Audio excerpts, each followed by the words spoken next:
والصلاة والسلام والتحية والإكرام على جميع الأنبياء والمرسلين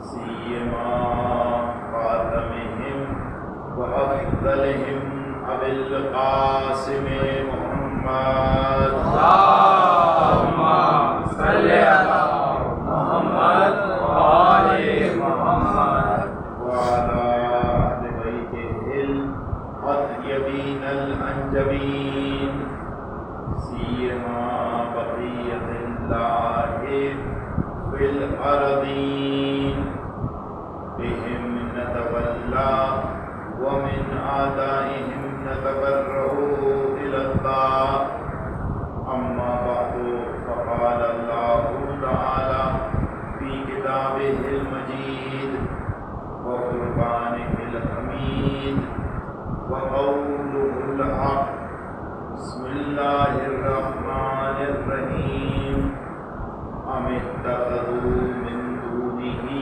أولياء والله هو الولي وهو يحيي الموتى وهو على كل شيء قدير صلوات اللهم صل على محمد وآل محمد عزیزان محترم، آپ کے سامنے تجلیات ولایت کے موضوع پر مسلسل سورہ مبارک شورا کی نبی آیت کو آپ کے سامنے شرف تلاوت حاصل کر رہا ہوں، جس میں پروردگار عالم ارشاد فرما رہا ہے کہ لوگوں نے حقیقی صاحب ولایت کو چھوڑ کر اپنی مرضی کے، اپنے مزاج کے، اپنے اطوار کے، اپنی پسند اور ناپسند کے مطابق جھوٹے اولیاء کو بنا لیا ہے، در حالی کہ اگر انسان یا کوئی شے اگر پروردگار عالم کی جانب سے سلسلہ ولایت سے متصل نہ ہو تو وہ نہ کسی شے کو زندہ کر سکتی ہے نہ کسی شے کو مار سکتی ہے، اس لیے کیونکہ پروردگار عالم نے مردے کو زندہ کرنے کا حق صرف اور صرف اپنی ذات میں منحصر کر دیا ہے۔ وَهُوَ يُحْيِي الْمَوْتَى، پروردگار کی خصوصیت یہ ہے کہ وہ مردے کو زندہ کرتا ہے۔ وَهُوَ عَلَى كُلِّ شَيْءٍ قَدِيرٌ، اور دوسری خصوصیت یہ ہے کہ وہ ہر شے پر، ذرے ذرے پر اپنی قدرت مطلقہ کو رکھتا ہے۔ اب اس سلسلے میں گزشتہ گفتگو کا اگر میں خلاصہ آپ کے سامنے بیان کروں تو بات یہاں پر آ کر رک گئی تھی کہ ہم نے آپ کے سامنے ولایت کے جو لغوی معنی تھے اسے بیان کیا تھا۔ اسے کہتے ہیں ولایت۔ ولایت یعنی دو شے کا، دو چیزوں کا اس انداز سے قریب ہونا کہ ان کے درمیان کسی قسم کا حائل، کسی قسم کی رکاوٹ، کسی قسم کا فاصلہ نہ رہے، اسے کہا جاتا ہے ولایت۔ اچھا، بس نتیجہ کیا ہوا؟ نتیجہ یہ ہوا کہ ولایت قربت لاتی ہے۔ جب بھی دو چیزوں کے درمیان ولایت ہوگی، اس کے معنی کیا ہے کہ وہ دونوں چیزیں آپس میں اتنا نزدیک ہوں گی، اتنا قریب ہوں گی کہ بظاہر ایسا لگے کہ یہ دو ایک ہیں، ہوں گی دو، لیکن قربت میں اتنی شدت ہوگی کہ دکھنے میں ایک دکھائی دے گی۔ بس ولایت قربت لائے گی اور قربت اختیارات لائے گی۔ جو شے ایک دوسرے کے، آپ بہت آسان سی مثال کے ساتھ بیان کروں، وہ یہ دیکھیے کہ آپ اپنے فرزندوں پر، آپ اپنی اولاد پر، اپنے بیٹوں پر، اپنی بیٹیوں پر حق رکھتے ہیں۔ آپ اپنے فرزند پر اپنی اولاد پر حق رکھتے ہیں لیکن میری اولاد پر حق نہیں رکھتے. کیوں؟ اس لیے کیونکہ آپ میری اولاد سے قریب نہیں ہیں. آپ اپنی اولاد سے قریب ہیں. یہ قربت، یہ اتصال، یہ ربط آپ کو اختیارات عطا کرتا ہے. اسی اختیارات کو آپ جب فقہ میں آتے ہیں تو ولایت پدری کے نام سے یاد کرتے ہیں. جو آپ کو باپ کو ماں کو جو اولاد پر ولایت حاصل ہے، یہ ولایت کیوں مجھے حاصل نہیں ہے؟ یہ ولایت مجھے تو بہت دور کی بات ہے، سگے چچا کو حاصل نہیں ہے، سگے ماموں کو حاصل نہیں ہے، سگی خالہ کو، سگے پھوپھی کو حاصل نہیں ہے. کیوں حاصل نہیں ہے؟ اس لیے کیونکہ ان کے چچا بھتیجے کے درمیان یا خالہ بھانجے کے درمیان وہ قربت، وہ اتصال نہیں پایا جاتا جو ماں اور بیٹے کے درمیان پایا جاتا ہے. لہذا ولایت قربت لائے گی اور قربت اختیارات لائے گی. اچھا، اسی اختیارات کی تجلی اور قربت کی تجلی آپ دیکھیے، وہ جو صاحب ولایت ہے، وہ جو منبع ولایت ہے، وہ جو مخزن ولایت ہے، وہ جو سرچشمہ ولایت ہے، یعنی ذات پروردگار عالم، اس کی ولایت کی کیسی کیسی تجلی آپ کو اس عالم امکان میں نظر آئیں گی. ہمیں بہت، اب میں صرف یہ نہیں کہنا چاہ رہا کہ حقیر ہے، کیونکہ ہر چند کے چھوٹی مثال ضرور ہے لیکن اپنے اندر کبریائی کی عظمت کو رکھے ہوئے ہے. اب ملاحظہ فرمائیے ان چوٹیوں کو. قرآن مجید فرقان حمید میں 5 سورے، 114 سورے، 5 سورے ایسے ہیں جو جانوروں کے نام پر ہیں. ایک سورہ بقرہ، قرآن مجید کا دوسرا سورہ. بقرہ عربی زبان میں گائے کو کہتے ہیں. بے، 2 نقطے والا قاف، رے اور تے، بقرہ یعنی گائے. یہ پہلا سورہ جو جانور کے نام پر ہے. دوسرا سورہ سورہ عنکبوت، مکڑی کے نام پر ہے. تیسرا سورہ سورہ نحل، شہد کی مکھی کے نام پر ہے. چوتھا سورہ سورہ فیل، ہاتھی کے نام پر ہے. اور 5واں سورہ سورہ نمل، چونٹی کے نام پر ہے. اس سورے میں جناب سلیمان اور چونٹیوں کے درمیان جو مکالمہ ہوا تھا، بہرحال پروردگار عالم نے اس سورہ مبارکہ میں اسے ذکر کیا ہے، جس کی وجہ سے، جس کے تمسک سے اس سورے کا نام ہی سورہ نمل پڑا. اب پروردگار عالم نے اس نمل میں، اس چونٹی کے اندر دیکھیے ایسی عظمت کی تجلیاں رکھی ہے کہ آپ کا اگر وزن مثال کے طور پہ 100 کلو ہے، 100 کلو اس لیے کہہ رہا ہوں تاکہ مجھے ملٹیپلیکیشن میں آسانی ہو جائے. 100 کلو ہے تو آپ حد اکثر کتنا وزن اٹھا سکتے ہیں؟ 5 کلو، 10 کلو. اشرف المخلوقات کی بات کر رہا ہوں. وہ 100، آپ اگر 100 ہیں، اگر میں مبالغے سے بھی کام لوں تو آپ 100 کلو اور اٹھا لیں گے. اتفاقاً اس میں مبالغہ ہے، 100 کلو آپ نہیں اٹھا سکتے. لیکن بہت مثال کے طور پہ کوئی بہت بڑا باڈی بلڈر ہو، بڑا توان مندی ہو، اس کے اندر بہت کسرت کرتا ہو، بہت ورزش کرتا ہو، تو ہم یہ فرضیہ لے لیتے ہیں وہ 100 کلو وزن اور اٹھا لے گا. تو 100 کلو والا کتنا اٹھا رہا ہے؟ 100 کلو. اس سے زیادہ تو مبالغے میں بھی تصور نہیں کیا جا سکتا.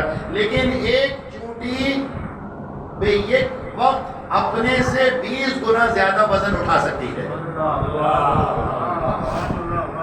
یہ آج کل تو گوگل کا زمانہ ہے، اگر میں کہیں غلط آپ کے سامنے آدھا تو شمار بیان کر رہا ہوں تو آپ اسے ریسرچ کر سکتے ہیں. ایک چونٹی بے ایک وقت 20 گنا زیادہ اپنے سے وزن اٹھا سکتی ہے. اب یہ پروردگار عالم کی کبریائی کی تجلی نہیں ہے تو کیا ہے؟ یہ پروت اتنی سی معمولی. میں نے آپ کو کوئی بہت بڑے پہاڑی سلسلوں میں سے مثالیں نہیں لا کے دے رہا، میں آپ کو شیر سے مثال نہیں لا کے دے رہا، میں آپ کو کوئی بڑی حجم والی مخلوق سے مثال لا کے نہیں دے رہا. وہ معمولی ترین شے کے اندر بھی پروردگار عالم کی کبریائی کی کیسی عظمت اور تجلی پائی جاتی ہے. لیکن اس کے باوجود بھی وہ دعویٰ کر رہا ہے کہ لیسا کمثلہ شیء، اس کے جیسی کوئی ذات عالم امکان میں نہیں پائی جاتی ہے. اتنی عظمتوں کے باوجود چھوٹی ترین مخلوق کے اندر جہاں اس نے اتنی عظمت دکھائی ہے تو وہ جو اعلیٰ و ارفع مخلوقات ہوں گی اس میں کتنی عظمت کی تجلی اور معراجیں ہوں گی. اس کے باوجود کہہ رہا ہے کہ لیسا کمثلہ شیء، اس عالم کائنات میں میری جیسی نظیر، میرا مثل کوئی شے نہیں پائی جاتی ہے. اس لیے جب چھٹے امام جعفر صادق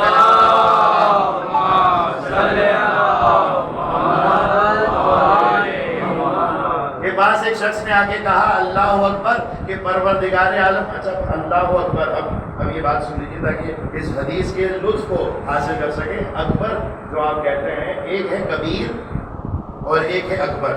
اب اردو میں اس کی ادائیگی کس انداز سے ہوگی مجھے نہیں معلوم، لیکن انگریزی میں میرے لیے بڑے آسان ہے. وہ ایک مرتبہ کہتے ہیں کہ وہ شخص گریٹ ہے. اس کا کیا مطلب ہے؟ کہ وہ انسان ایک عظیم انسان ہے. ایک مرتبہ آپ گریٹ نہیں کہتے بلکہ سپرلیٹو ڈگری لاتے ہیں اور کہتے ہیں کہ وہ گریٹر ہے. جیسے ہی آپ گریٹر کہیں گے تو اگلا سامنے والا سوال پوچھے گا کہ وہ کس سے گریٹر ہے. اسی لیے انگلش میں انگریزی محاورے میں گریٹر کے بعد جملہ رک نہیں جائے گا بلکہ جملہ گریٹر کے بعد فوراً دین آئے گا کہ ہی از گریٹر دین دس، یعنی یہ اس سے بڑا ہے. اب یہ سپرلیٹو ڈگری آپ کو اگر سمجھ آ گئی ہو تو یہ جو گریٹ اور گریٹر کا فرق ہے وہی کبیر اور اکبر کا فرق ہے. کبیر کے معنی ہے بڑا ہونا اور اکبر کے معنی بڑا ہونا نہیں بلکہ اس سے بڑا ہونا. تو جب چھٹے امام کے پاس ایک شخص آیا اس نے کہا کہ اللہ اکبر، چھٹے امام نے کہا کہ خدا کس سے بڑا ہے؟ تو اس شخص نے کہا خدا سب سے بڑا ہے. تو امام نے کہا یعنی سب پروردگار عالم سے مقایسے کے قابل ہیں کہ پروردگار اس سب سے بڑا ہے. توجہ کیجیے گا. اگر آپ کہتے ہیں پروردگار سب سے بڑا ہے یعنی اس کا مطلب ہے کہ سب کچھ ہے، سب پروردگار عالم سے قابل مقایسہ ہے، سب پروردگار عالم سے الگ ہٹ کر کوئی حقیقت رکھتا ہے کہ پروردگار ان سب سے بڑا ہے، یعنی یہ 90 ہے وہ 100 ہے، تو اسی کا نام تو شرک ہے. تو اب ساحل نے دست ادب جوڑ کے کہا کہ سرکار پھر کس سے بڑا ہے؟ سرکار نے بیان فرمایا کہ اللہ اکبر کے معنی یہ نہیں ہے کہ پروردگار عالم K2 پہاڑ سے بڑا ہے، پروردگار عالم ماؤنٹ ایوریسٹ سے بڑا ہے، پروردگار عالم شیر سے بڑا ہے، پروردگار عالم انسانوں سے بڑا ہے، پروردگار عالم اس عالم امکان سے بڑا ہے. نہیں، پروردگار بڑا ہے. کس سے بڑا ہے؟ اس سے بڑا ہے کہ پروردگار عالم کی توصیف بیان نہیں کی جا سکتی ہے.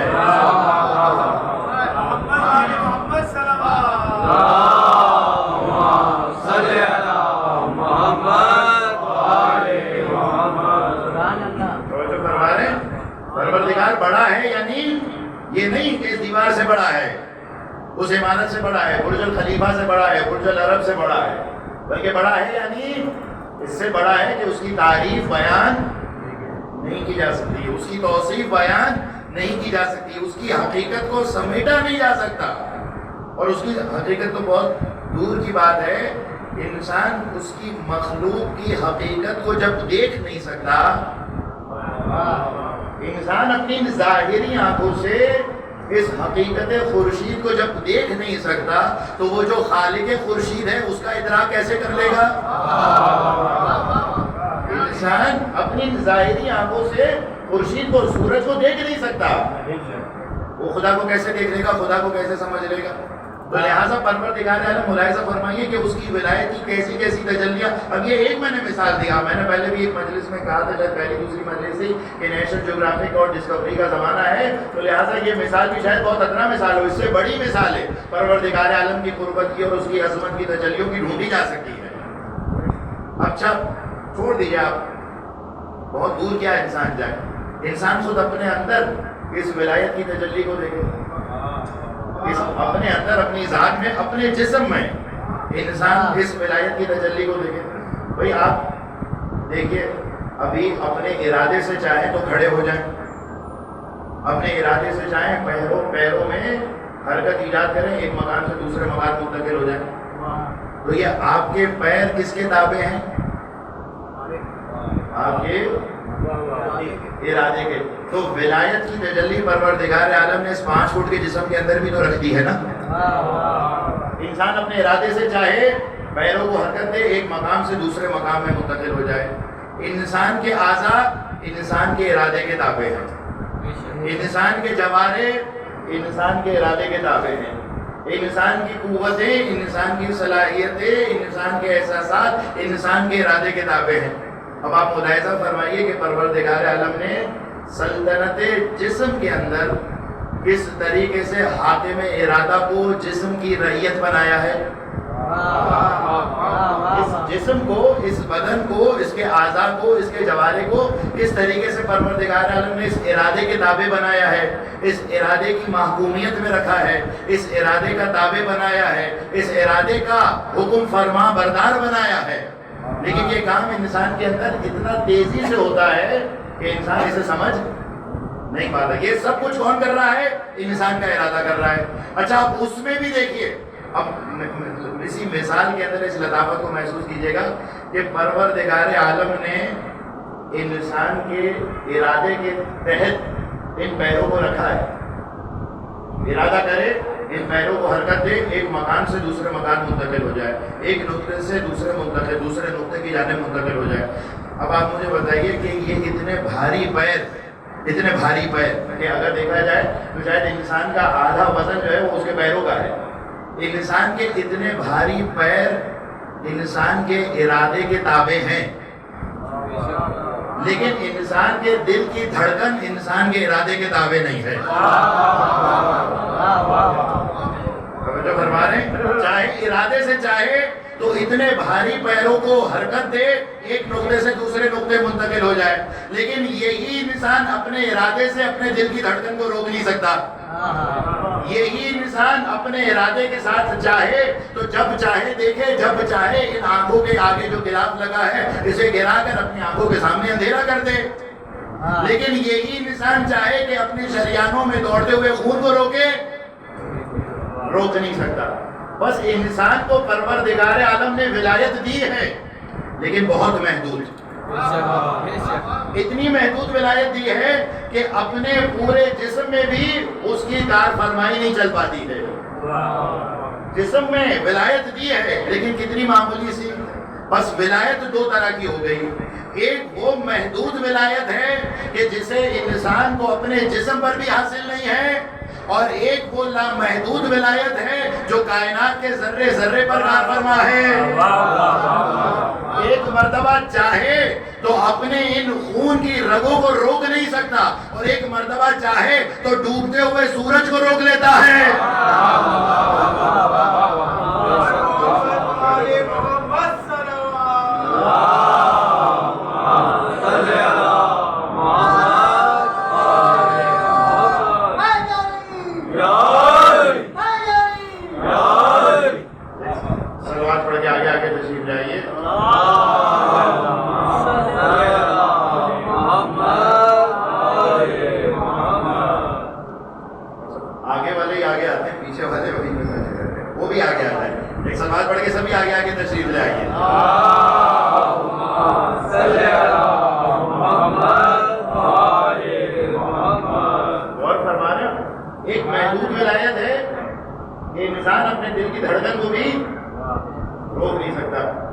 اور ایک وہ لامحدود ولایت ہے کہ ڈوبتے ہوئے سورج کو بھی اٹھا لیتا ہے. ہاتھ میں سنگریزے رکھے تو وہ تسبیح کرنے لگے. تعلیم کا فرش ہو، اس خیال کا قالین کا شعر ہو تو اس خیال کے شعر کو حقیقت میں تبدیل کر دیتا ہے.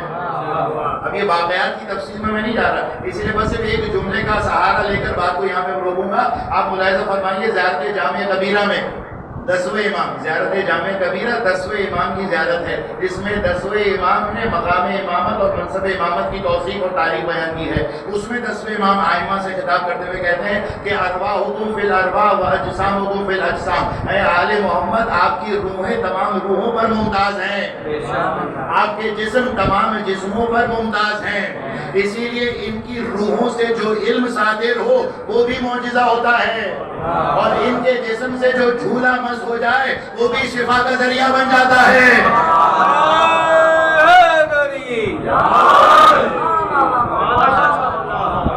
جو ان کے روح سے علم صادر ہو وہ جہل کا علاج کرتا ہے، اور جو ان کے جسم سے جھولا مس ہو جائے وہ مرض کی شفا کرتا ہے. اور صرف ایسا نہیں ہے کہ انسانوں کو شفا ملتی ہے، پروردگار عالم نے فطرس کا معجزہ بتا کر بتا دیا کہ یہ وہ در نہیں ہے کہ جو صرف انسانوں کے لیے شفا خانہ ہے، بلکہ یہاں سے کیا جنات ہو کیا فرشتے انہیں بھی شفا ملتی ہے. اور صلوات پڑھیے محمد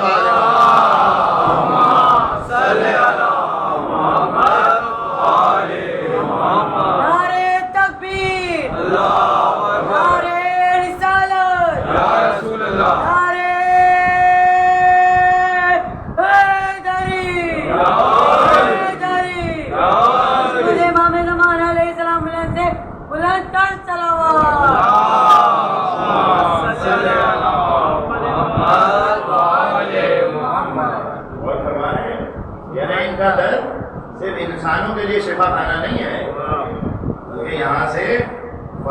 بھی اپنے لیے شفا حاصل کرتا ہے۔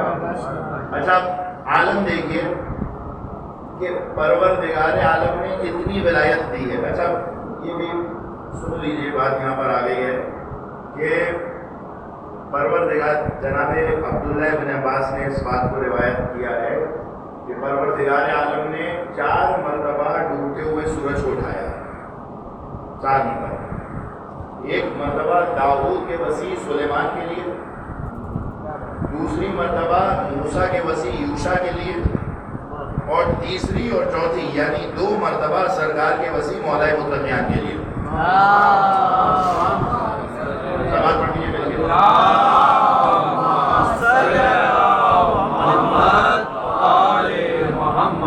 اب اس میں 2 پہلو ہیں۔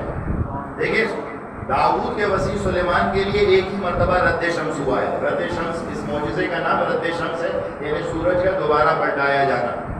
تو ایک مرتبہ بس داؤد کے وسیع سلیمان کے لیے ایک ہی مرتبہ ہوا، موسیٰ کے وسیع یوشع کے لیے ایک ہی مرتبہ ہوا، لیکن سرکار کے وسیع کے لیے یہ معجزہ کتنی مرتبہ ہوا؟ 2 مرتبہ۔ اب اس کی وجہ واقعہ میں خود سوچ رہا تھا کہ بھئی وہ بھی وسیع تھے، یہ بھی وسیع تھے، یہ بھی وسیع تھے، لیکن ان کے لیے ایک ہی مرتبہ ہوا، ان کے لیے بھی ایک ہی مرتبہ ہوا، لیکن سرکار کی امت میں ان کے وسیع کے لیے یہ معجزہ 2 مرتبہ صادر ہوا۔ تو اس کی وجہ جو میں نے دریافت کی ہے وہ یہ کہ اگر ایک مرتبہ ہوتا تو امت محمدی کہتی کہ اتفاق نہ ہو گیا۔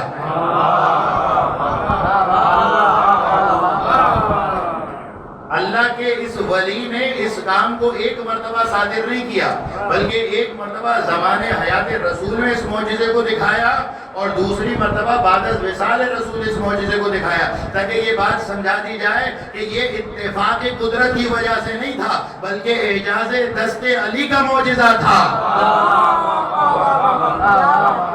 تاکہ تم یہ نہ سمجھو کہ اتفاق تھا۔ جس طریقے سے سورج گہن لگتا ہے، جس طریقے سے چاند گہن لگتا ہے، جس طریقے سے کبھی ستارہ ٹوٹ جاتا ہے، یہ بھی ایک اس طریقے سے ایک کائناتی حقیقت ہی نہیں، یہ معجزہ علی ابن ابی طالب تھا، اور ایک مرتبہ نہیں تکرار کے ساتھ دکھایا، تاکہ تم یہ جان لو کہ جس علی کو اس سورج پر ولایت حاصل ہے، اس علی کے قبضہ قدرت سے کوئی ذرہ خالی باہر اور خالی نہیں ہے۔ لہٰذا اب یہاں تک میں بات لانا چاہتا تھا کہ اب ملاحظہ فرمائیں گے کہ پروردگار عالم نے اتنی عنایتیں کی ہے، اتنی نعمتیں عطا کی ہے، لیکن پوری تاریخ علی میں، پورے کردار علی میں، پوری سیرت علی میں ایک مرتبہ بخل نظر نہیں آتا۔ عجیب سمت بات کو لے آیا۔ میں آپ کو اپنا ایک ذاتی تجربہ بتاؤں کہ، اور یہ میرا تجربہ آپ کے مشاہدات میں بھی آیا ہوگا، وہ یہ کہ ایک انسان ذرا سافٹ ویئر میں کوئی اچھا کورس کر لے، کوئی اچھا کورس کر لے، کوئی اچھی ڈیولپمنٹ حاصل کر لے، آپ یقین جانیے وہ اپنے نیچے ماتحت والے کو وہ فن نہیں سکھائے گا۔ ایسا ہے یا نہیں؟ کارپوریٹ دنیا کی تو حقیقت ہے نا، زیادہ تر ایسا ہی ہے، اور وہ زیادہ تر میں سے جو باقی رہ جاتا ہے وہ شاید 1-2 موارد ہوں گے، اس میں سے خود ایک مامو اظہار ہوں گے کہ جن کی ذات میں بخل نہیں پایا جاتا، وہ ان کے پاس جو فن ہنر سکھایا ہے پروردگار نے وہ اپنے ماتحت والوں کو منتقل کر دیں گے۔ لیکن عام طور پہ کیا ہے، ذرا سا مجھے یہ ڈگری آ جائے، مجھے یہ ہنر آ جائے، مجھے یہ کورس آ جائے، مجھے یہ ٹیکنیک آ جائے، دوسرے والے کو، اپنے ماتحت والے کو نہیں سکھائیں گے۔ کیوں؟ کہیں اس کو سکھا دیا تو ایسا نہیں کہ میری روزی پہ پیر مار دے۔ لیکن آپ ذرا آ کر دیکھیے اس خاندان کی سیرت میں ایک مرتبہ آپ کو بخل کرتے ہوئے دکھائی نہیں دیتے۔ جب روٹیاں مانگی تو روٹیاں دے دیں، جب علم مانگا تو علم کے زیور عطا کیے، جب گلوبند مانگا تو گلوبند دے دیا۔ اس خاندان کے دروازے پر جو کوئی مانگنے کے لیے آیا ہے انہوں نے بے لوث عطا کیا ہے۔ اب یہ میرا جملہ بھی یاد رکھیے گا، یہاں پر کسی بھی تفسیر کی کتابوں کو اٹھا کر دیکھ لیجئے، یہ جو سورہ حلقہ جسے آپ سورہ انسان کہتے ہیں اس کی شان نزول میں ایک دن مسکین آیا، سارے بنجتن نے اپنی روٹیاں دے دی۔ ایک دن اسیر آیا، 4 بنجتن اور جناب فضل نے اپنی روٹیاں دے دی۔ ایک دن یتیم آیا، انہوں نے اپنی روٹیاں دے دی۔ ایک تفسیر کی کتاب میں، کیا شیعہ کیا سنی پڑھ کے بتا رہا ہوں، ایک دفعہ یہ آپ کو یہ تاریخ میں کسی صحیح ترین تاریخ میں بھی یہ نظر نہیں آئے گا کہ جب مسکین روٹیاں مانگنے کے لیے آیا ہو، جب یتیم روٹیاں مانگنے کے لیے آیا ہو، جب اسیر روٹیاں مانگنے کے لیے آیا ہو، تو انہوں نے دروازے پر موجود سائل سے یہ پوچھا ہو کہ تو کس مکتب سے تعلق رکھتا ہے،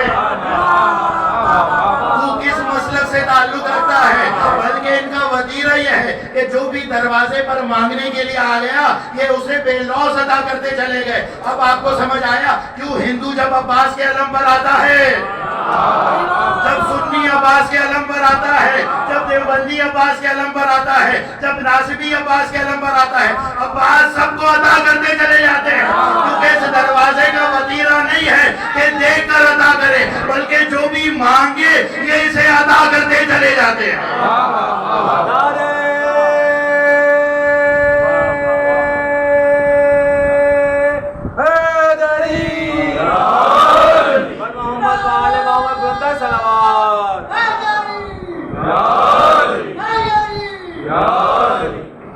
ایک سلوات پڑھ دیجیے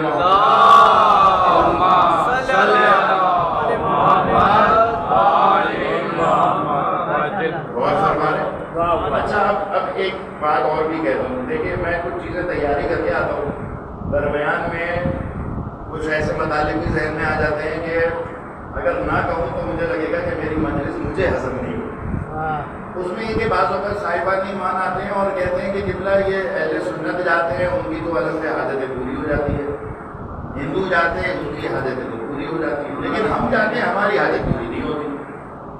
وہ گئے گہوارے پہ اپنے لیے اولاد مانگنے کے لیے، مولانا ان کو تو اولاد مل گئی، لیکن ہم تو جھولا برآمد کرتے ہیں، جھولا سجاتے ہیں، سالوں سے نسل در نسل ہم جو ہے وہ گہوارے سے تبرک حاصل کر رہے ہیں، لیکن ہمیں اولاد نہیں ملتی. اب یہ سوال لوگوں کے ذہن میں ہوتا ہی نہیں ہوتا. وہ آئے وہ تو مانتے بھی نہیں ہیں، وہ تو ان کی امامت کو بھی نہیں مانتے، وہ تو ان کی خلافت کو بھی نہیں مانتے، وہ ان کی ولایت کو نہیں مانتے. پہلی مرتبہ آئے ان کی حاجت پوری ہو گئی. ہم 20 سالوں سے جا رہے ہیں، پروردگار نے ہمیں اولاد ہی عطا نہیں کی. ہم 20 سالوں سے جا رہے ہیں، پروردگار عالم نے ہمارے رزق میں گنجائش نہیں دی.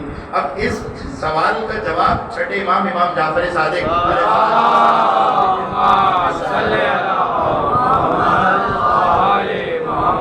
چھٹے امام کے زمانے میں ایک مرتاز آپ آج کی زبان میں کہہ لیجیے مرتاز یعنی سادھو، یہ جو ریاضت کرتے ہیں، سختیاں اپنے جسم پر مشقتیں سہتے ہیں تاکہ پروردگار کسی طریقے سے اس کائنات کی کچھ نہ کچھ قوتیں ان کے ہاتھ میں آ جائے. اسے عربی آپ سادھو کہتے ہیں. اب آپ بہت آسان کی زبان میں کہہ رہا ہوں، سادھو مجھے نہیں معلوم ہے اس سے پڑھ کر اور بہتر کیا لفظ ہوگا، لیکن عربی میں اسے مرتاز کہا جاتا ہے جو شخص ریاضت کرتا ہے. اب ایک شخص مدینہ منورہ میں ریاضت کرتا تھا، مرتاز تھا، آیا اور اس کے پاس اس ریاضت کی وجہ سے، ان نفسانی مشقتوں کی وجہ سے یہ صلاحیت آئی کہ اس سے جو کچھ پوچھا جائے وہ غیب کا علم بتاتا تھا. ہر بندہ جا رہا ہے، اس کا امتحان لے رہا ہے، وہ امتحان میں کامیاب بھی ہو رہا ہے. اب اصحاب آئے چھٹے سرکار کے پاس اور چھٹے سرکار سے آ کر کہنے لگے کہ بھائی وہ شخص ہے اور اس سے جو کچھ پوچھا جائے اس کے پاس غیب کا علم ہے، وہ بتا دیتا ہے. چھٹے سرکار نے کہا اچھا ایسا ہے، مجھے بھی لے چلو اس کے پاس. اب چھٹے سرکار اپنے ان اصحاب کے ساتھ، اپنے حواری اور رفقا کے ساتھ اس شخص کے پاس گئے.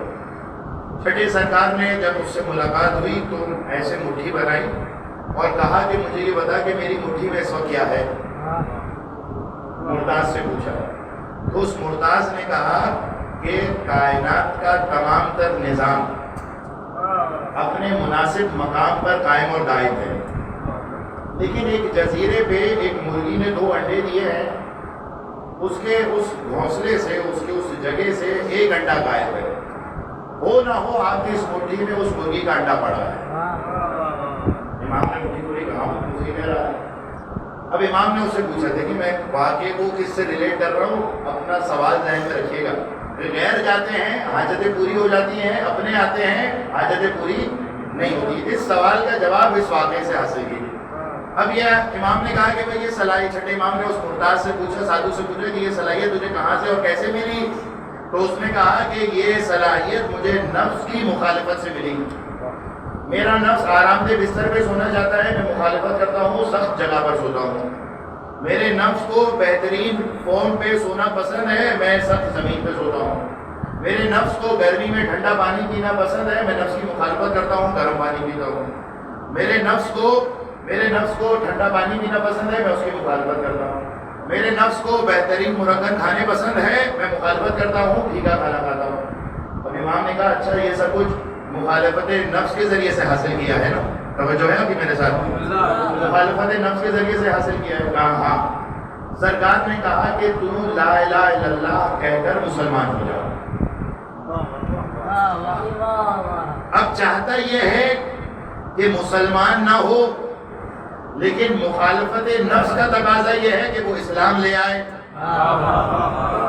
اگر اسلام نہ لائے، بھئی یہ قوت کہاں سے حاصل ہوئی تھی؟ نفس کی مخالفت سے۔ اگر اسلام نہ لائے تو نفس کی مخالفت نہیں موافقت ہوگی، قوت ہاتھ سے چلی جائے گی۔ اور اگر اسلام لے آئے تو اس قوت کو بچانے کا طریقہ یہی ہے کہ اسلام لے آئے، لیکن چاہتا نہیں ہے۔ اب بہرحال بات دل ناچار، وہ مسلمان ہو گیا، لا الہ الا اللہ محمد رسول اللہ پڑھ لیا، مدینے میں رہنے لگا۔ 2 دن 3 دن گزرے، یہ قوت رہی جیسے کہ حضرت سابق باقی تھی، لیکن ہفتہ 10 دن گزرے، اب اس کے پاس وہ ہاتھ سے قوت جانے لگی۔ اب سرکار کے پاس آیا کہ فرزند رسول، جب تک میں نے لا الہ الا اللہ نہیں کہا تھا، جب تک میں نے آپ کے جد کی رسالت کا اقرار نہیں کیا تھا، تب تک تو میرے پاس یہ قوت تھی، لیکن جیسے ہی میں نے اس حقیقت توحید اور حقیقت رسالت کا اقرار کر لیا ہے تو عجیب بات یہ ہے کہ میرے ہاتھ سے یہ قوت جاتی جا رہی ہے۔ تو سرکار نے اس کا جواب دیا۔ کیا جواب دیا؟ سرکار نے کہا کہ در حقیقت جب تو پہلے مخالفت نفس کر رہا تھا تو پروردگار اس کا اجر تجھے اسی دنیا میں عطا کر رہا تھا، لیکن اب جب تو مخالفت نفس کرے گا تو پروردگار عالم نے اس مخالفت نفس کے اجر کو محفوظ کر لیا ہے تاکہ تجھے اس فانی نہیں بلکہ اس لافانی دنیا میں عطا کیا جائے۔ اب سمجھ آیا کہ جب آپ گہوارے کے پاس جا کے پروردگار کے سامنے دعا مانگتے ہیں، جب آپ علم کا توسل کرتے ہیں، جب آپ سفرے کا توسل کرتے ہیں، جب آپ گہوارے کا توسل کرتے ہیں، تو آپ کی دعائیں ضائع نہیں جا رہی ہیں، بلکہ جناب عباس ان دعاؤں کو محفوظ رکھ رہے ہیں تاکہ اس فانی دنیا میں نہیں بلکہ اس لافانی دنیا میں اس کا اجر عطا کیا جائے۔ بلند صلوات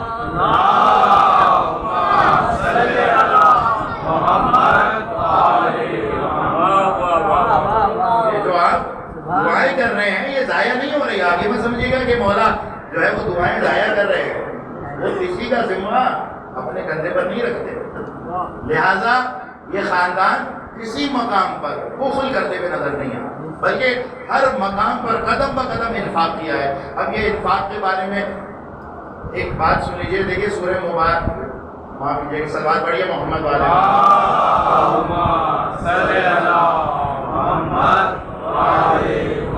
چوتھے سپارے کی ابتدائی آیت کیا ہے؟ لَن تَنَالُوا الْبِرَّ حَتَّىٰ تُنْفِقُوا مِمَّا تُحِبُّونَ، کہ تم اس وقت تک نیکی کے مرتبے تک نہیں پہنچ سکتے جب تک تم اپنی پسندیدہ چیز سے انفاق نہ کرو۔ انفاق کی یہ معنی نہیں ہے کہ وہ ذرا سیلاب زدگان کے لیے جو پرانے کمبل پڑے تھے، وہ کپڑے جو چھوٹے ہو گئے تھے، بڑے ہو گئے تھے، وہ آپ نے بکسا بن کے تھیلی بنا کے دے دیے، اس کا نام انفاق نہیں ہے، بلکہ کس سے انفاق کرنا ہے؟ اپنی محبوب شے سے انفاق کرنا ہے، غیر محبوب سے نہیں، جو پسندیدہ ہو اسے دے دیا تو اس نے انفاق کیا کیا، بلکہ انفاق کس سے کرنا ہے؟ اپنی پسندیدہ چیز سے۔ اچھا اب یہاں پر بات آ گئی ہے تو میں انفاق کے حوالے سے ایک حقیقت ایسی بیان کروں جو اکثر کی سماعتوں کے لیے نہیں ہوگی، وہ یہ کہ انفاق عام طور پہ ہم کسے کہتے ہیں؟ ہم انفاق کرتے ہیں کہ کیا وہاں پر ضرورت ہو یا ضرورت نہ ہو، خرچ کرنے کو انفاق کہا جاتا ہے۔ یہ غلط تصور ہے، یہ درست نہیں ہے۔ خرچ کرنے کو انفاق نہیں کہتے ہیں بلکہ صحیح مقام پر خرچ کرنے کو انفاق کہتے ہیں۔ کیا فرق ہے خرچ کرنا اور صحیح خرچ کرنا؟ اب اس کی مثال میری جانب سے، میری کوشش یہ ہوتی ہے کہ محسوسات سے مثال دو۔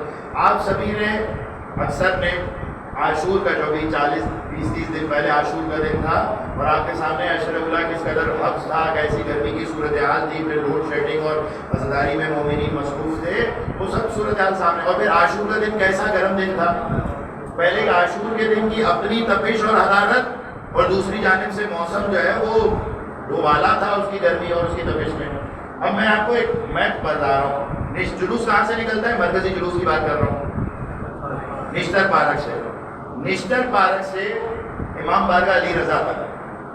اب آپ میں سے کوئی یہ مت کہیے گا کہ مولانا سبیل لگانے کے مخالف ہے. مصیبت یہ ہوتی ہے کہ انسان کچھ کہنا چاہتا ہے، سامنے والا کچھ سمجھتا ہے. میں جو کہنا چاہ رہا ہوں اسی کانٹیکسٹ میں میری بات کو سنیے گا. نشتر پارک سے امام بارگاہ علی رضا تک قدم بہ قدم سبیلیں لگی ہوئی تھی. میں آپ کو صحیح بتا رہا ہوں، قدم بہ قدم سبیلیں لگی تھی. یعنی اگر اس سبیلوں کے 50% کو بھی ہٹا دیا جاتا تو باخدا اس ختم کر دینے کے باوجود بھی ایک بھی عزادار نہ وہاں سے پیاسا گزرتا نہ وہاں سے بھوکا گزرتا. لیکن آپ امام بارگاہ علی رضا سے جلوس کو اگر کنٹینیو کسی نے کیا ہو، وہاں سے آگے بڑھیے سے لے کر تبت سینٹر تک ایک سبیل موجود نہیں تھی. کیوں موجود نہیں تھی؟ کیونکہ انفاق کا تصور کیا ہے؟ خرچ کرنا ہے. اب خرچ کرنا، دریا کے کنارے بھی سبیل لگانی ہو تو چونکہ تصور خام ہے، تصور ناپختہ ہے، دریا کے کنارے سبیل لگا لیں گے. جبکہ انفاق کے معنی خرچ کرنا نہیں تھا، انفاق کی معنی صحیح مقام پر خرچ کرنا تھا. اگر یہ صحیح مقام پر خرچ کرنے کا تصور ذہن میں پختہ ہوتا تو آپ یقین جانیے کوئی بھی عزادار نشتر پارک سے لے کے حسینی ایرانیان تک قدم بہ قدم اسے سبیلیں ملتی. آپ اب میں تھوڑا سا ایک روح کے حوالے سے ایک اور بات بتاؤں کہ آپ جب امام بارگاہ علی رضا سے نکلیں گے تو ٹیبریز سنیما کے برابر میں بہت بڑا خالی پلاٹ آتا ہے. سورج اس طرف تھا. اگر یہ کسی نے اس دن کی تپش کو محسوس کیا ہے تو وہ میرے اس قلب کو اور میری اس مثال کی لطافت کو محسوس کر سکے گا کہ وہ خالی پلاٹ ہے. خالی پلاٹ کے بالکل اوپر سورج ہے اور اس کی جو دھوپ کی لپٹیں آ رہی تھی اور باخدا ایک سبیل وہاں پر نہیں تھی. ایک سبیل ہوتی ہی نہیں ہے. بزرگوار نے صحیح کہا، ہوتی ہی نہیں ہے وہاں پہ سبیل. اور کہاں ہے ساری سبیلیں؟ امام بارگاہ علی رضا قدم بہ قدم سبیلیں، جبکہ اتنی ضرورت بھی نہیں ہے وہاں پہ. اگر تھوڑی سی 15-20 سبیلیں مائنس کر کے اس طرف منتقل کر دی جاتی تو وہ بہت راستہ بہتر انداز سے کلیئر کیا جا سکتا. اب یہ دیکھیں، یہ ہے انفاق، ناپختہ انفاق. اب میں آپ کو ایک مثال دیتا ہوں. پختگی جب انفاق میں آ جائے، جب میں وہ لائٹ ہاؤس میں جو جائے شہادت ہے جہاں پر حادثہ ہوا تھا سانحہ عاشورہ، جب میں وہاں پر پہنچا تو خاص کوئی سبیلیں نہیں تھی. کچھ لوگ، کچھ ٹرک والے پانی پلا رہے تھے، لیکن پانی کی ظاہر سی بات ہے برف نہ ہونے کی وجہ سے، برف کے پگھل جانے کی وجہ سے پانی بھی گرم تھا. اب کریں تو کیا کریں؟ باخدا میں ایک انجمن کے ساتھ ماتم کر رہا تھا تو ایک نوجوان آیا، اس نے کہا ORS پی لو، ORS پی لو. اب میں نے ORS پی لیا. میں نے اس سے کہا کہ یہ ORS کا آئیڈیا تیرے ذہن میں کیسے آیا؟ اس نے کہا کہ قبلہ میں اس وقت بی بی سیدہ سے دعا مانگ رہا تھا کہ بی بی مجھے کوئی اپنے عزاداروں کے لیے صحیح ڈیوٹی دے دیجیے، صحیح ڈیوٹی دے دیجیے. اور جو افراد میڈیکل سے وابستگی رکھتے ہیں اور سمجھ بوجھ رکھتے ہیں وہ میری بات سمجھیں گے کہ 20 گلاس پانی ایک گھونٹ ORS کے برابر ہے. اب یہ انفاق کیسا پختہ انفاق ہے، یہ کتنا رسیدہ انفاق ہے. یہ وہ انفاق ہے جس کے بارے میں پروردگار عالم کہہ رہا ہے کہ لن تنالوا البر حتی تنفقوا مما تحبون. تم اس وقت تک نیکی تک پہنچ ہی نہیں سکتے جب تک اپنی پسندیدہ چیز اور بر وقت انفاق نہ کرو. یہ بر وقت انفاق سمجھ آیا؟ انفاق صرف خرچ کر دینا نہیں ہے کہ آپ نے پیسہ نکالا، پیسہ لٹا دیا، پیسہ گرا دیا، اب میں نے تو اپنی نیکی کر لی، میرا تو کام ہو گیا. نہیں، انفاق صرف پیسہ نکالنے کا نام نہیں ہے، بلکہ پیسہ نکال کے درست مقام پر خرچ کرنا ہے. اسی وجہ سے ملاحظہ فرمائیے رسالت مآب احمد مجتبیٰ محمد مصطفیٰ صلی اللہ علیہ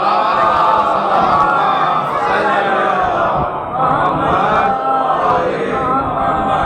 سرکار کے زمانے میں ایک صحابی کا انتقال ہوا تو صحابی نے کہا کہ اللہ کے رسول، میرے خزانے میں جتنی بھی کھجوروں کی بوریاں ہیں آپ میرے مرنے کے بعد اسے انفاق کر دیجیے گا.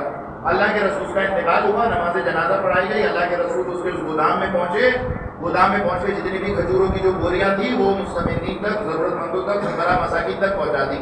اور جب جھاڑو مارنے لگے، توجہ فرمائیں گے اس روایت میں، جب جھاڑو مارنے لگے تو ایک سوکھی ہوئی کھجور کچرے میں آئی.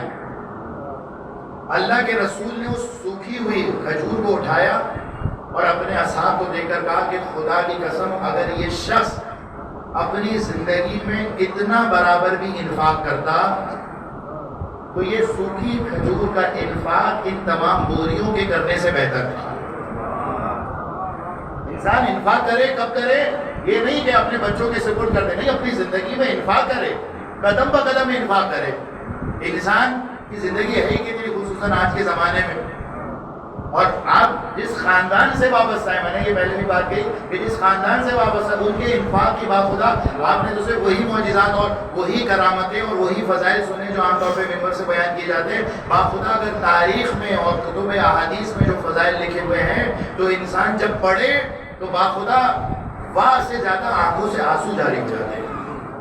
اس انداز سے انہوں نے انفاق دیا. آپ ملاحظہ فرمائیے رسول کے زمانے میں کس قدر سخت زمانہ تھا, کس قدر فقر کا, تنگدستی کا زمانہ تھا. مسلسل مسلمانوں میں جنگوں پہ جنگیں مسلمانوں کے ساتھ درپیش تھی, غربت تھی, افلاس تھی, فقر تھا. اب ایک شخص اللہ کے رسول کے پاس مغرب کے وقت آیا مسجد نبوی میں, اصحاب کے درمیان آ کر کہتا ہے کہ کوئی ہے جو مجھے آج کی رات کھانا کھلا دے. اللہ کے رسول نے کہا کہ تم جو ہے وہ ازواج کے گھر پہ چلے جاؤ. اور وہ بیچارہ نادار فقیر ازواج کے گھر گیا, وہاں سے کچھ نہیں ملا. واپس آیا, اللہ کے رسول سے کہا کہ رسول آپ کی ازواج کے گھر گیا, وہاں سے مجھے کچھ نہیں ملا. اللہ کے رسول نے پھر اصحاب سے کہا کہ کوئی ہے صحابی جو اس شخص کو آج کی رات اپنے گھر پہ کھانا کھلا دے. مولا متقیان اپنی نشست سے بلند ہوئے, کہا کہ اللہ کے رسول میں اس دعوت کو قبول کرتا ہوں. اس نادار کو اپنے گھر لائے اور سیدہ سے شہزادی کونین سے پوچھا کہ بچوں کو کچھ ہے کھانے کے لیے. شہزادی نے کہا کہ تھوڑا سا آٹا پڑا ہے جسے میں نے حسنین کے لیے رکھا ہے. مولا متقیان نے کہا حسنین کو بھوکا سلا دیجئے, یہ اللہ کے رسول کا مہمان حسنین پر مقدم ہے. ویسے آپ کی آنکھیں بلند ہو, ابھی تو روایت کے اختتام میں پہنچا نہیں. شہزادی نے حسنین کو سلا دیا, اس آٹے سے روٹی بنائی. اب روٹی 2 عدد تھی جو ایک ہی شخص کھا سکتا تھا. مولا متقیان کے سامنے دسترخوان بچھایا گیا, اس روٹی کے طبق کو, اس روٹی کے ظرف کو رکھا گیا. اب روٹی کم تھی, اب یا مولا متقیان اس سے تناول کر سکتے تھے یا وہ فقیر شخص اس کو تناول کر سکتا تھا. توجہ فرمائیے, مولا متقیان نے چراغ گل کر دیا اور خیالی, اب میں کیا کہوں مجھے نہیں معلوم ہے اس کے لیے لفظ کیا حاصل آؤ, ایسے ہی نوالے بنانے لگے تاکہ اس شخص کو ایسا لگے کہ میزبان بھی کھانا کھا رہا ہے.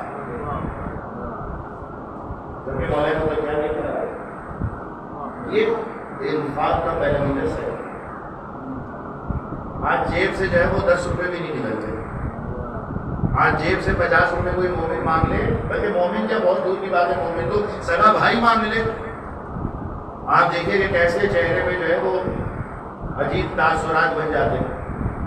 کتنے لوگ ایسے ہیں, افسوس کے ساتھ کہنا پڑتا ہے, کتنے لوگوں کو میں ایسے جانتا ہوں ہر سال زیارتوں پہ جا رہے ہیں, ہر سال عمرے پہ جا رہے ہیں. ان سے پوچھا جائے کہ جب تمہارے والدین کا انتقال ہوا تھا تو تم نے اپنی بہن کو اور اپنے بھائی کو حق دیا تھا؟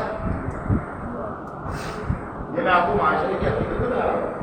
آپ یہ مت سمجھیے گا کہ میں سے یہ باتیں لے کر آیا ہوں, نہیں, ایسی معاشرے کی حقیقت ہے. میں ایک خاتون کو جانتا ہوں, اس کے 3 بھائی ہیں, 3 بھائی میں خود جانتا ہوں, 3 بھائی ہیں. تینوں بھائی مل کر ایک پوری بڑی بلڈنگ کے تقریباً 5 منزلہ بلڈنگ ہے, اس کے مالک ہیں.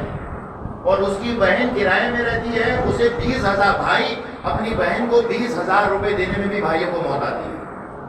اور وہ بھائی سال میں 3 مرتبہ زیارتوں پہ جاتے ہیں. اتفاقاً میں دونوں خاندانوں سے وابستگی ہے, آشنائی ہے. وہ بھائی سال میں 2 3 مرتبہ زیارتوں پہ جاتے ہیں, لیکن اپنی بہن کو حق دینے کے لیے تیار. کہاں ہے یہ مولا متقیان کی زندگی کا درس؟ آپ دیکھیں وہ خاندان کہ جب روٹیوں کی ضرورت تھی تو انہوں نے اسلام کو روٹیاں دی. جب اسلام نے ان سے خون مانگا تو انہوں نے علی اکبر اور علی اصغر کو دینے میں دریغ نہیں کیا.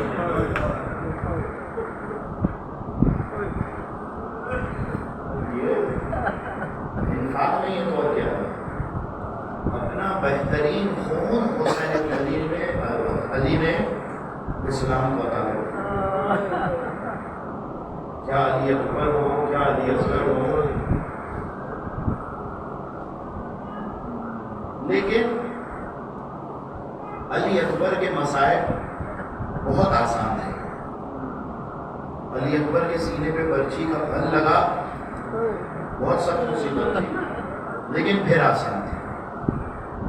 علی اکبر نے تشنگی اور پیاس کو سہا, لیکن پھر آسان تھا. علی اکبر نے ام لیلا کو بے مکھنا و بے چادر نہیں دیکھا تھا.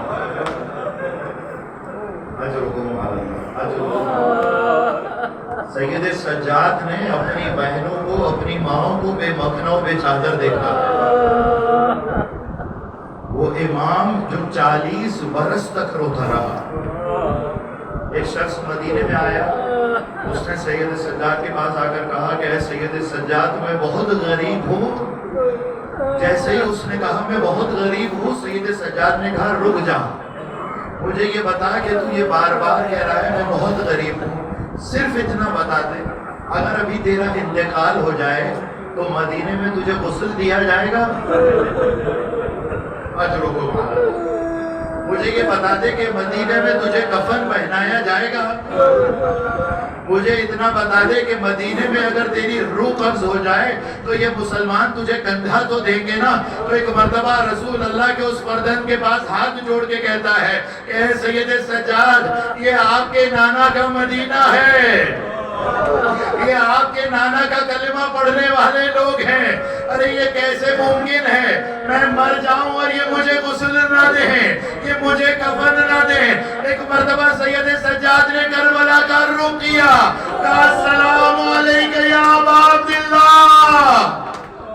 ارے بابا تو کتنا غریب تھا، تو بھی مسلمانوں کے نرگے میں تھا، نہ کسی نے غسل دیا، نہ کسی نے کفن دیا، بلکہ عالم یہ تھا کہ مصر سعد کہتا تھا اے شمر، حسین کے حلق میں چہتی چوری چلا، عصر کی اذان کا وقت ہو رہا ہے اور ایک بہن 70 قدم کے فاصلے سے کہتی تھی مصر سعد، ارے فاطمہ کے لال کو ذبح نہ کر، اس کا قصور کیا ہے؟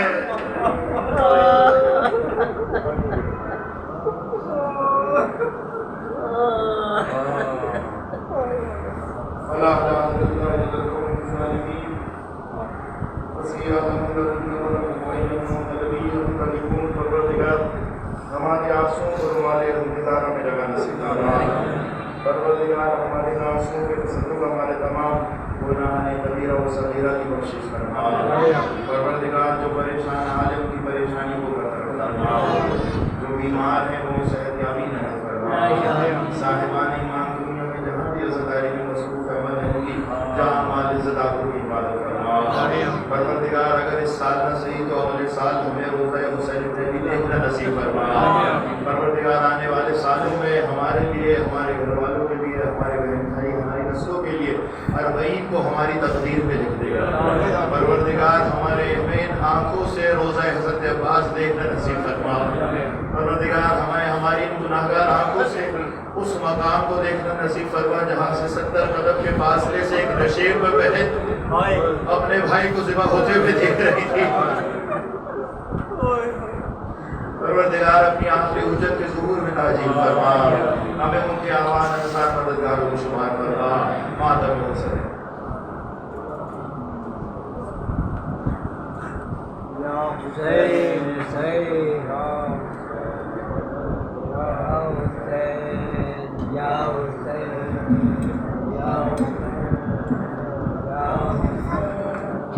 یا حسین